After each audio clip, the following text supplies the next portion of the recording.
What's going on, people? I got my glasses on already because I want to do this review. It's Monday the 19th of February, and beginning of another week. It was an interesting, busy weekend. Let me do this review, then I'll talk a little bit, all right? Cheers to everyone.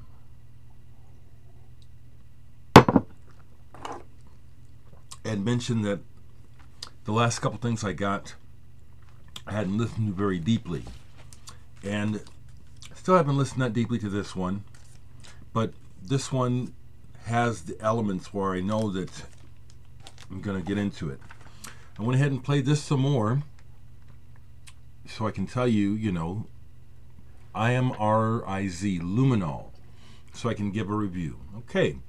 So I don't know this person, but somehow they found out about me and asked if they could send me their music. And they sent me the CD, Luminol. It's a one-person project. It's electronic. And as you know, I like electronic music. So my general impression of this is I like it.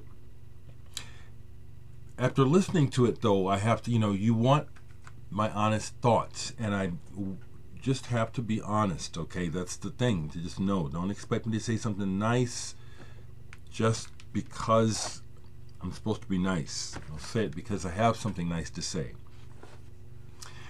This reminds me, for the most part, of the burbling, sequential era of Tangerine Dream, although the whole CD is not like that, okay? There is a glacial aspect to the way things move. Things there's a staticness to it.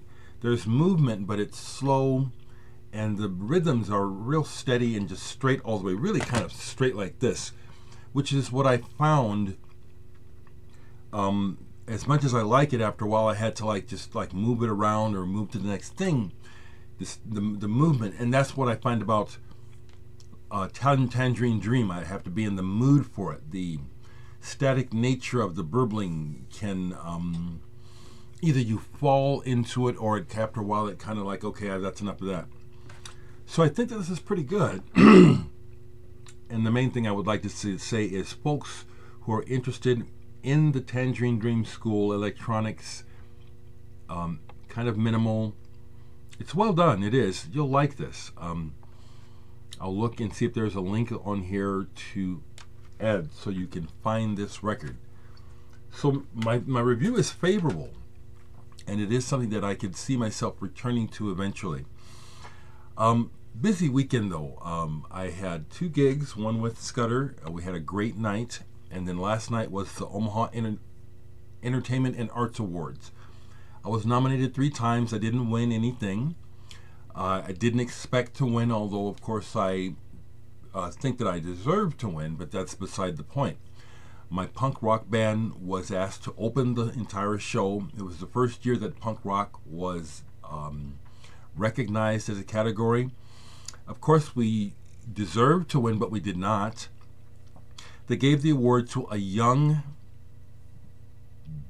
transgender, kind of gay, sort of open out punk band, which I applaud, and it makes sense. Now, I do also know that the voting is popular, and so it makes sense that they got the vote.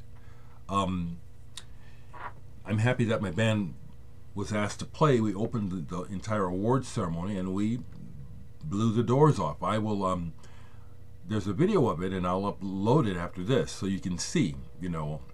We're a very good band.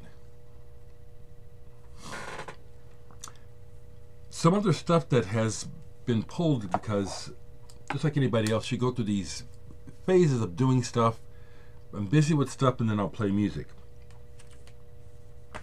Scott Schultz, who's a musician I played with, and then showed some David Torn online a couple days ago. So it prompted me to pull some. I hadn't listened to David Torn in a long time. Guitarist, Tripping Over God. Came to my attention through working with people like David Sylvian and Bill Bruford and good people. And there's a snake-like Indian quality to his guitar playing. I like the settings, though, that he uses in general.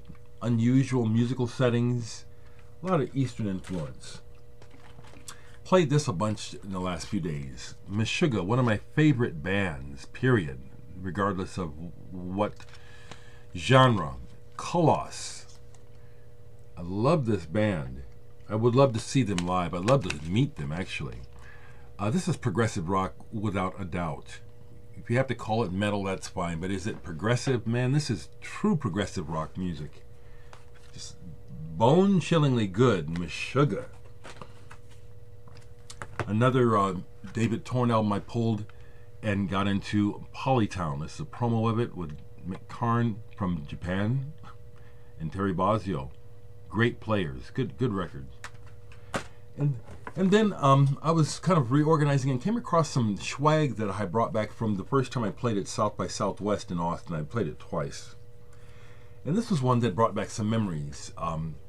The Japan Night sampler. The year I was there in 2008, there was a big contingent from Japan there at the place. And ended up hanging out and becoming friends with the band on here, Quartz Head 02. I saw several of these bands there. Quartz Head 02 were the band that really impressed me out of all of these. The electronic and jazzy and drum and bass all at the same time. So it's kind of nice to get back and listen to this. I haven't heard anything about those guys since I met them back then. I don't know if they're still going. What else right quick? Also, we lost another musician that of note to me, and that is the French violinist Didier Lockwood. This is a great album of his, Surya. He's played with a lot of folks. He was in Magma for a while, but he's done a lot of jazz, all kinds of music. I prefer his violin style when it comes to the French. I prefer it over Jean-Luc Ponty. He just died, had a heart attack, about my age. Sorry about that, Didier. Really like his playing. And then yesterday was Yoko Ono's 85th birthday. Yoko Ono is a huge influence on me, not artistically and social conscious wise. I have a deep love for this woman. I've tried twice I've tried to meet her. In New York, I tried to meet her. In LA, I tried to meet her. I got to see her perform in LA. She's just a real human being, a real artist whose life, I can't put into words how much respect and love I have for this woman. You know, Yoko Ono, one of the greats, one of the greatest in my opinion. Okay.